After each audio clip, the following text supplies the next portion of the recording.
kang berdeng balat at tainga na kanilang palatandaan. Pero ang mukha mo ay kamukhang kamukha ng isang tao. Nang makita ang pambihirang lakas na ipinakita mo, sumigaw ang ibang miyembro na patakasin ng kanilang kapitan. Pero pilit na tumayo si Del, habang may determinasyon at katatagan sa kanyang mga mata. Hindi ko iiwan ang mga kasama ko. Pagkasabi niyon, itinaas niya ulit ang kanyang espada at sumugod sa iyo. Habang ikaw ay dahan-dahan lang na itinaas ang iyong kamay, at madaling naipit ang espada ni Del gamit lang ang iyong mga daliri. Paanong nangyari yon? Nakita mo ang Hungarian pumatay sa mga mata ni Del. Kung ganun, hindi na kailangang magpakita ng awa. Itinaas mo ang iyong paa at sinipa si Del sa tiyan. Agad siyang tumalsik, dumura siya ng dugo at tuluyang bumagsak. Malamig mo siyang tiningnan habang nag-aagaw buhay. Isang salpok na pumatay ang biglang pumasok sa isip mo. Pero biglang umalingaw sa isip mo ang mga turo ng iyong ina. Sa sandaling iyon, biglang sumigaw si Del.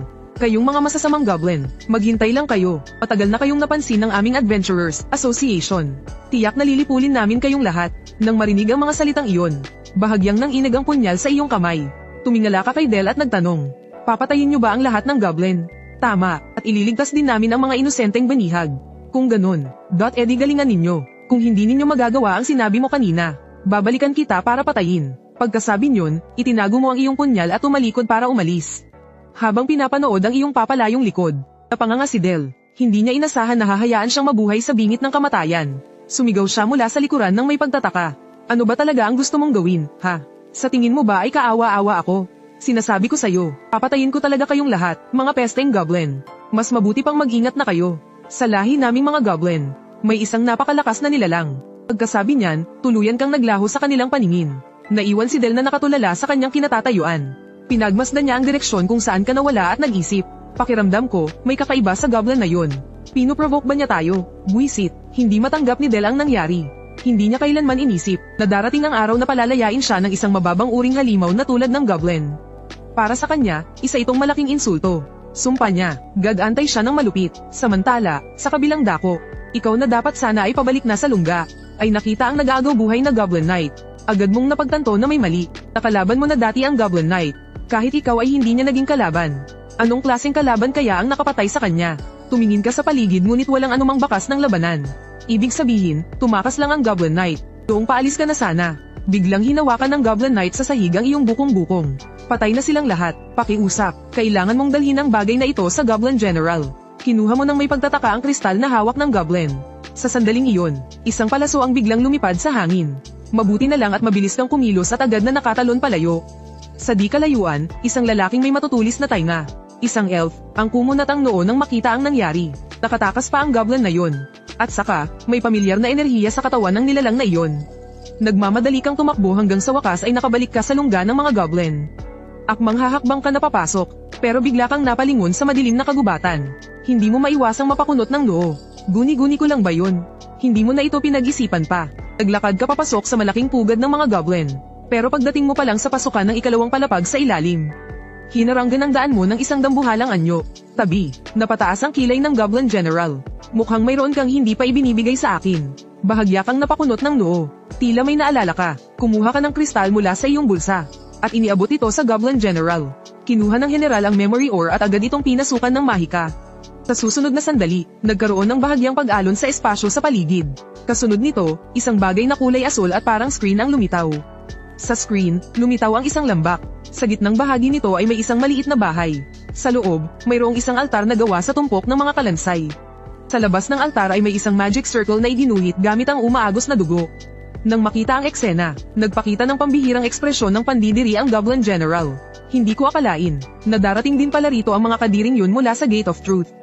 Gate of Truth, tama, sila yung mga nagkukunwaring hinahanap ang katotohanan. Pero iniaalay ang mga kaluluwa sa isang masamang Diyos, para lang makakuha ng kapangyarihan. Mga nakakadiring uod, ang mga pag-aalay at pagpatay ng mga kultistang ito ay hindi lang para sa mga tao. Kahit sinong may dugo at buto ay kanilang pinupuntirya. Kaya naman galit ang lahat ng lahi sa mga yan. Tumango ka, ipinapakitang hindi ka interesado. Akmang tatalikod ka na para umalis nang tawagin ka ng Goblin General. Sinabi ko bang pwede ka nang umalis? Di ba sinabi ko na sa'yo noon, na araw-araw kang pupunta rito sa akin? At bakit naman ako makikinig sa'yo? Dahil para rin sa ikabubuti mo ang pagtuturo ko sa'yo ng mga paraan ng pakikipaglaban. Sinabi ko nang hindi ko kailangan ng turo mo. Habang tinitingnan ng katigasan ng ulo mo, sumakit ng husto ang ulo ng Goblin General. Bigla, naalala ng Goblin General ang mga sinabi ni Goblin Shaman siya. Agad niyang binago ang kanyang sinabi. Basta't masusugatan mo ako, ibibigay ko ito sa'yo. Inilahad ng Goblin General ang kanyang kamay. Ilang buto na dapat sana ay para kay Elena. Sa isang iglap, nawala ka sa iyong kinatatayuan. Napangiti sa paghanga ang Goblin General. Puno ng pagkamangha ang kanyang puso sa iyong bilis. Kasabay ng isang kislap ng liwanag na pilak. Ang mga buto na nasa kanyang kamay ay bigla na lang nawala. Ang pumalit dito, ay isang maliit na sugat sa kanyang kamay. Kahit na hindi malalim ang sugat, ngunit mayroon itong kakaibang enerhiya. Tila may isang kapangyarihan na tahimik na dumadaloy sa loob nito. Tiningnan ng Goblin General ang sugat sa kanyang kamay. Isang ngiti ang sumilay sa kanyang mga labi. Lumakas ka na naman, at ang talento mong yan. Karapat dapat ka talagang maging hari. Pabulong na sabi ng Goblin General sa sarili. Kumikinang sa determinasyon ang kanyang mga mata. Sa sandaling iyon, biglang dumura ng dugo ang Goblin General. Agad na namutla ng husto ang kanyang mukha, at ang kanyang katawan ay nagsimulang manghina. Pinunasan ng Goblin General ang dugo sa gilid ng kanyang bibig. Isang kislap ng determinasyon ang dumaan sa kanyang mga mata. Alam niyang hindi siya maaaring basta na lang bumagsak. Mayroon pa siyang mas mahalagang bagay na dapat gawin. Mukhang matagumpay mong naaga ang mga butong mahigpit niyang hawak, ngunit hindi nagtagal matapos kang umalis. Dumura ka rin ng dugo. Nanghihinang samandal sa pader, inilahad mo ang iyong palad at tiningnan ng tatlong kumikinang na buto. Isang ngiti ang sumilay sa iyong labi. Nanay, siguradong matutuwa ka. Pagkatapos ng sandaling pahinga, handa ka nang bumalik sa pugad. Ngunit pagtayo mo pa lang, nawalan ng kontrol ang iyong katawan at napasubsob ka pasulong. At napasubsob ka sa isang magiliw na yakap. Pagtingala mo, si Elena na naman. Ay, anong nangyari na naman sa'yo? Dahan-dahan kang itinayo ni Elena para ihiga sa kandanggan niya. Sinubukan mong tumayo pero mahigpit kang pinigilan niya. Halos hindi ka makahinga sa laki ng mga ito. Buti na lang at napansin agad ni Elena. Ay nalalayan kanyang samandal sa pader para magpahinga. Pagkatapos ay nag-aalala siyang nagtanong. Ayos ka lang ba? Pilit kang ngumiti. Ayos lang. Medyo nahihilo lang ako. Nang makita niyang ayos ka lang. Nakahinga ng maluwag si Elena. Sanay niyang kinuha ang benda at gamot at sinimulang gamutin ang iyong mga sugat. Ang galing mo. Sa bigla mong pagsasalita ay napatigil ang kamay ni Elena. Agad siyang nagtanong, bakit mo nasabi yan? Dati, ayos pa. Ngayon, hindi na masyado. Ganun ba? Nagkamali ba ako ng akala na mas magaling ka kaysa sa kanya? Bakit? Nang marinig na gusto mong patayin si Xiao Tian. Hindi mapigil ang bumakas ang lungkot sa mga mata ni Elena. Nag-atubili siya sandali bago nagtanong. Galit ka ba sa kanya? Ano ang galit? Hindi ko alam. Kung ganun, bakit mo siya gustong patayin? Uli kang umiling ng may blankong ekspresyon. Kung gusto mo siyang patayin, kailangan mong magsikap ng husto. Napakalakas niya. Mas malakas siya sa akin ng di hamak. Pagkasabi nito, natulala si Elena habang nakatingin sa moonstone sa pader. Biglang may ilang libro na dumulas mula sa kanyang manggas. Tumingin ka sa ibaba. Paano maging isang ina? Paano maging isang kwalipikadong? Nasa kalagitnaan ka na ng pagbabasa ng agawin ni Elena ang mga libro. Namumula ang buong mukha niya habang sinasadyang iwasan ang iyong tingin. May anak ka rin ba? Wala akong anak. Kung ganoon, bakit ka nagbabasa ng ganitong uri ng libro? Gusto kong maging isang karapat-dapat na ina. Nang sabihin niya ito, sa wakas ay naglakas loob si Elena na tumingin ng diretso sa iyo. Pagkatapos, seryoso siyang nagtanong, pwede ka bang maging anak ko? Bigyan mo ako ng pagkakataong maging isang karapat-dapat na ina. Hindi po pwede, mayroon na pong sariling ina si Ching Feng. Kung gusto ni ate ng anak, pwede naman po siyang gumawa ng sarili niya. Dahil sa pagtanggi, malungkot na iniyuko ni Elena ang kanyang ulo. Tila mayroon siyang itinatagong malalim na sikreto. Samantala, tiningnan mo ang iyong magaling ng katawan. Agad kang tumayo at tumalon-talon ng 2 beses, maganda ang pakiramdam. Kaya, nagpaalam ka na kay Elena. Kung ganoon, aalis na ako. Marahang tumango si Elena habang nakatingin sa iyo. Habang pinapanood ang iyong papalayong likod. Isang kakaibang emosyon ang mababakas sa kanyang mga mata. Hindi niya napigil ang haplasan ng kanyang tiyan. Lalong naging madilim ang kanyang mukha. Hinding-hindi ko mapapatawad ang mga taong kumuha ng karapatan kong maging isang ina. Sa kabilang banda, bumalik ka na sa pugad. Pagbukas mo pa lang ng pinto, isang anino ang sumugod sa iyo. Mabilis kang nag-react, noong akma mo nang itataas ang iyong kamay. Ang pamilyar na amoy ay nagpababa agad ng iyong depensa. Ching Feng, sa wakas, nakabalik ka na.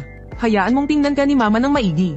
May sugat ka, paano nangyari yan? Ikinwento mo ang tungkol sa pakikipaglaban mo sa general ng Goblin. Dahil dito, mas lalong nakumbinsi si Victoria. Ang general ng Goblin ay sinasanay ang kanyang anak bilang tagapagmana sa hinaharap. Ito ay isang magandang bagay para sa iyo.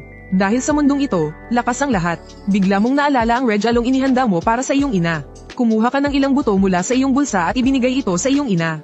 Ito ang mga buto ng Moon Lotus. Nagulat ang iyong ina. Paano ka nakakuha ng ganito kahirap hanapin na mga buto, model? Pero hindi mo alam ang tungkol sa bulaklak na ito.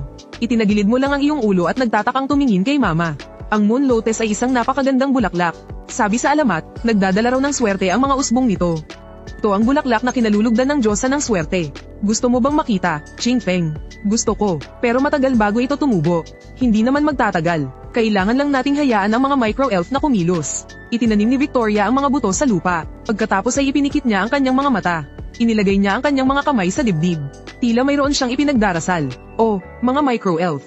Pakinggan ninyo ang aking hiling. Hayaan ninyo ang buhay na nahihimlay sa lupa, na magising at lumago, kasabay ng pagtatapos ng kanyang pagbigkas.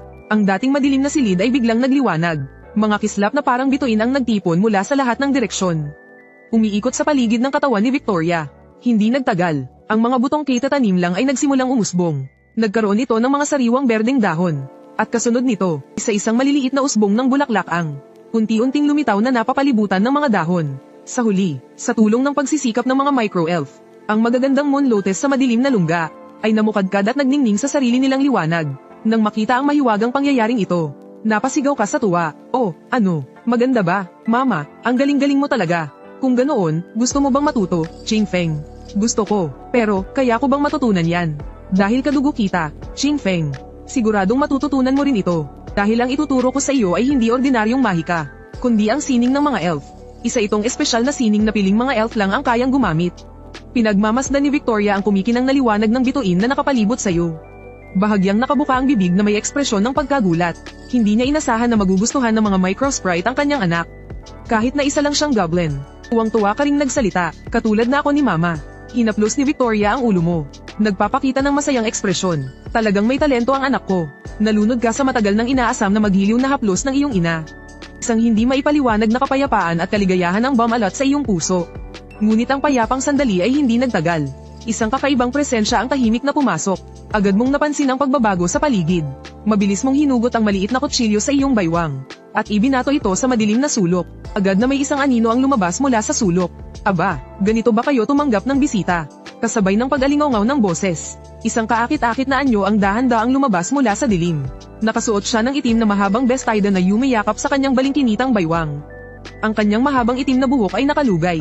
Mayroon din siyang manipis na belo sa kanyang mukha, na nagpapakita ng kanyang mapang-akit na mga mata na tila kayang makita ang lahat. Galing ka sa lahi ng mga demonyo. Hindi ko inaasahan na sa ganitong lugar ay mayroon palang purong dugong elf. Kapag nabuhay ka talaga ng matagal, lahat ay makikita mo. Isang purong dugong elf, na huli. Kung sakaling malaman ito ng mga nag-aakalang marangal na mga maharlikang elf, hindi ko alam kung ano ang iisipin ng mga makalumang iyon. Ano ba talaga ang ginagawa mo rito? Hindi na hinintay ang sagot ng kausap. Mabilis ka nang lumitaw sa kanyang likuran. Noong iwawasiwas mo na sana ang iyong punyal, hinarang ito ng mahabang karit na itinaas ng iyong kalaban. Kasunod nito, isang nakakatakot na puwersa ang naramdaman mo. At tumilapon ka palayo, mukhang hindi mo talaga kalaban ang taong ito na nasa iyong harapan. Kung noon ito, hindi ka mag-aatubiling tumakas. Ngunit ngayon, kailangan mong protektahan ang iyong ina na nasa iyong likuran.